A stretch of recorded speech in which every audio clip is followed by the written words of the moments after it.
अब बड़े बड़े योद्धा बैठे हैं, बड़े बड़े योद्धा धनुष को उठा रहे हैं, लेकिन धनुष उठाना तो बहुत बड़ी बात, एक तिल भर भी किसी ने धनुष को हिला नहीं पाया।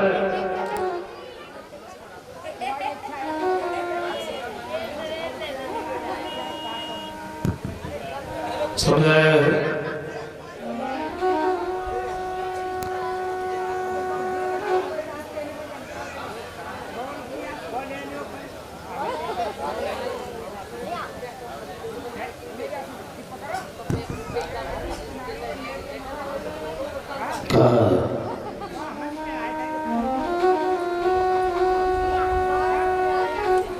बड़े बड़े योद्धा बैठे हैं, बड़े बड़े योद्धा धनुष को उठा रहे हैं, लेकिन धनुष उठाना तो बहुत बड़ी बात,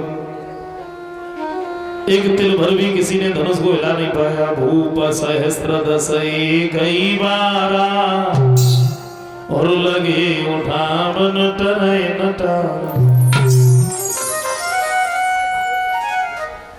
वो ये कहते हैं कि 10,000 राजा धनुष से चिपक गए, लेकिन धनुष नहीं उठा। एक शंका की बात है, 10,000 राजाओं के 20,000 तो हाथ वही हो गए। धनुष कितनो लंबो चौड़ो हो तो जो 20,000 हाथ बन गए।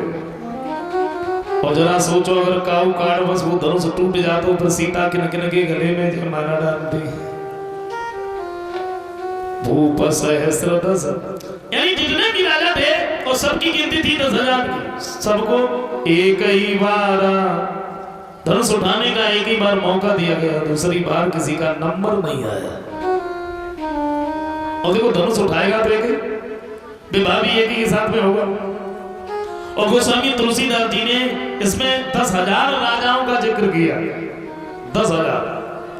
और 10,000 को अगर अंकों में लिखा जाए, 10,000 को अगर अंकों में लिखा जाए तो इसमें हीरो तो सिर्फ एक ही है, बाद में तो सब जीरो ही जीरो है।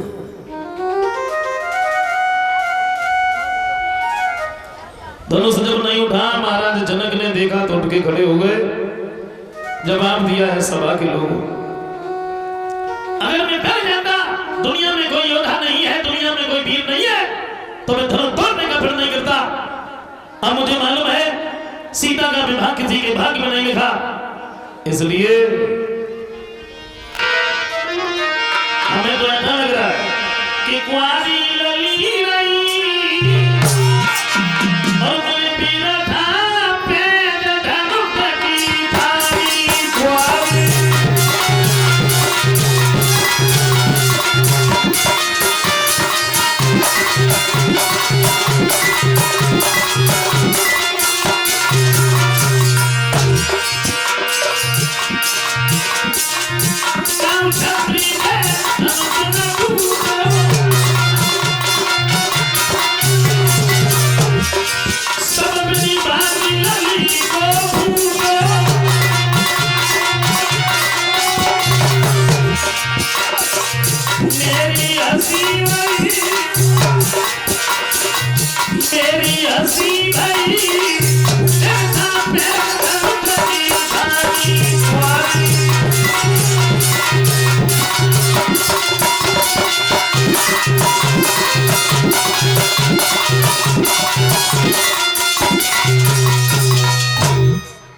सबकी नजर नीचे थी,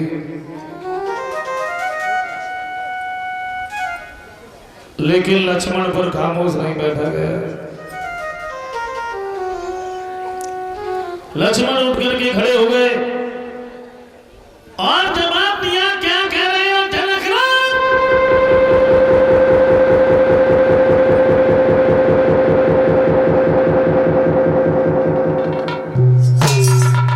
ये धनुष तो बहुत छोटी बात है, तुम्हें नहीं मालूम?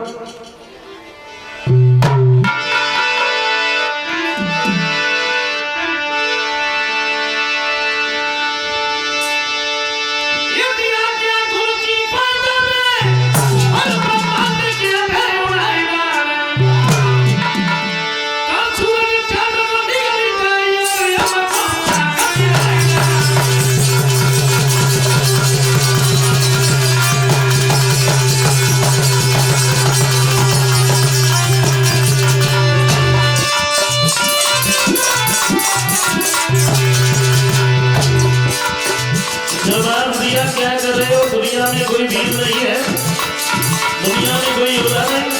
बोले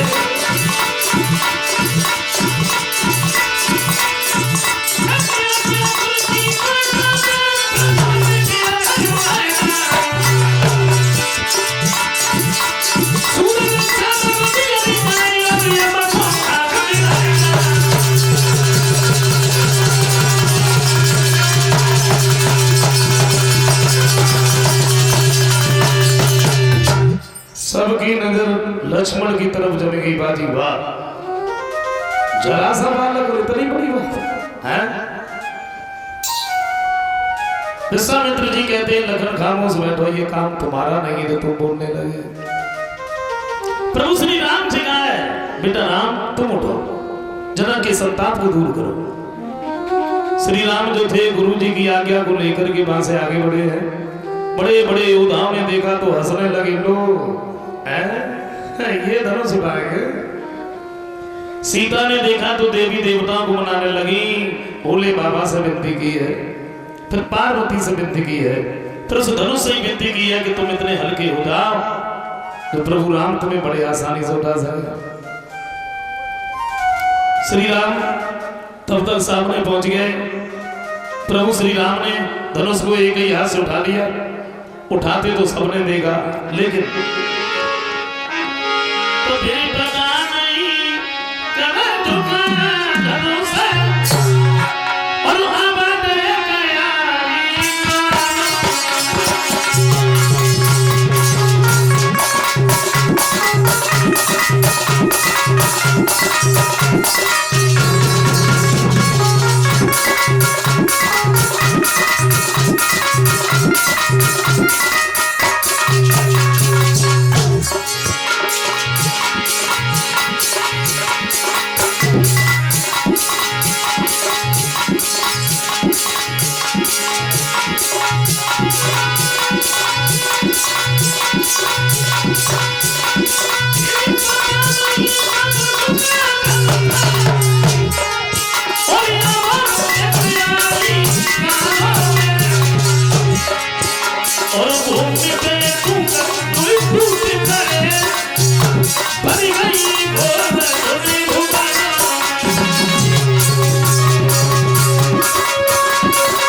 सीता की सहेलियां नजदीकी खड़ी रहे। जवाब दो, अब का देख रही खड़ी खड़ी। जयमाला क्यों नहीं पहना था? अमरमाला पहनाने के लिए तैयार भाई, लेकिन उचक उचक के रह जाती है, गर्दन तक ना पहुंच पाती। सीता की उम्र बहुत कम थी प्रभु श्री राम से, और जब जयमाला ना पहना पाई तो सीता की जो सहेलियां रहे प्रभु श्री राम से विनती करती हुई बोली है, राम हाँ मेरा कहना है। क्या कहना है? बोली कि धोखी जाइयो लला धुबीर ओ लली मेरी बारी है धोखी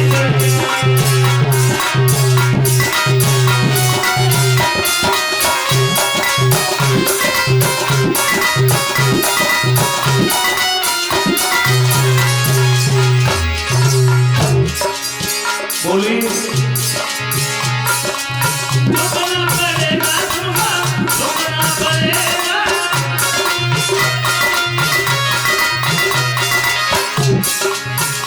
झुकी जाइयो लला मेरी बारी है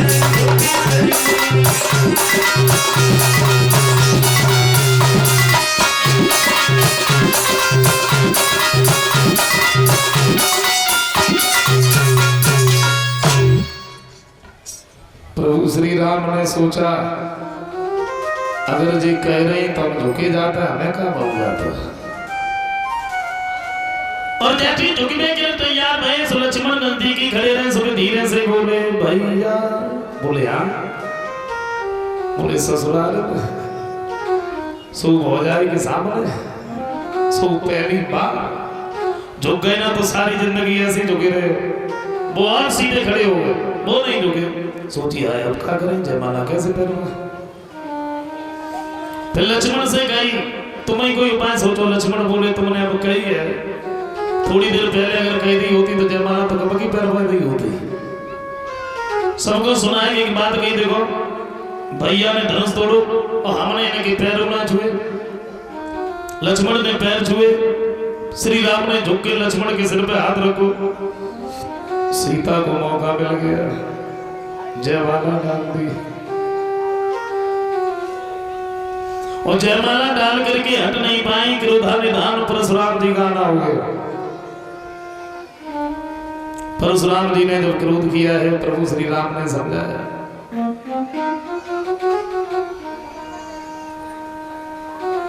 प्रभु श्री राम ने परशुराम जी को समझाया है, उधर बताया महाराज दशरथ के पास में खबर भेजी है, बारात लेके आओ। और महाराज दशरथ बारात लेके आए, प्रभु श्री राम का विवाह हुआ। और राम का ही नहीं बल्कि